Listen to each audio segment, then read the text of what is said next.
Welcome to Board to Win, your go-to channel for mastering the art of chess. Whether you're a beginner looking to sharpen your skills or a seasoned player aiming to refine your strategy, you've come to the right place. Today, we're diving into one of the most solid and strategic openings in chess, the French defense. Known for its resilience and deep positional play, the French defense is a favorite among players who love structured pawn chains and dynamic counterplay. Stay tuned as we break down key variations, typical plans, and essential ideas to help you master this powerful defense. Let's get started. The main idea behind the French defense is to challenge White's central control with d5, allowing Black to build a strong defensive structure while looking for counterplay.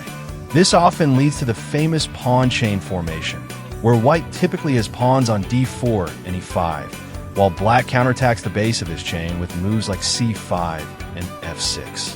One of the most defining features of the French defense is the fate of Black's light-squared bishop c8. Because the e6 pawn blocks its natural development, we have visualized how the best moves for both sides could play out in the main line of the French defense, assuming that neither player makes a mistake, resulting in an equal position. Although we may not always face the advanced variation, there will be certain situations where we need to place our knight on f6 to force this advance, later maneuvering it to d7 to apply pressure on the key squares e5 and d4. In this case, let's see what happens if White decides to play e takes d5. We can observe how Black should focus on a development that is almost symmetrical to White's, controlling the center and quickly equalizing.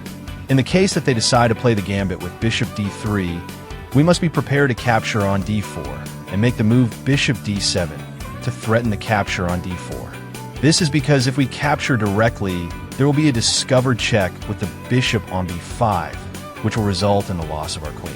As seen in the video, the moves we make aim to do the following: essentially, capture and run.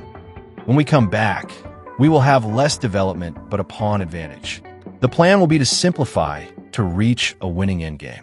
In fact, what we will do is exchange our bad bishop for the good bishop of the white side, resulting in an extremely solid position with the passed pawn on d5. Our goal from here on out will be to exchange as many pieces as possible. Now, this is a peculiar case. If they play a3, we will advance our pawn to c4, subsequently developing our entire queenside by placing the pieces in the following way, all centered on preventing the opening of our queenside castle to ensure the king's safety. Later, it will be us who can use our kingside to launch pawns against the enemy king and even challenge the integrity of the pawn center with the move f6.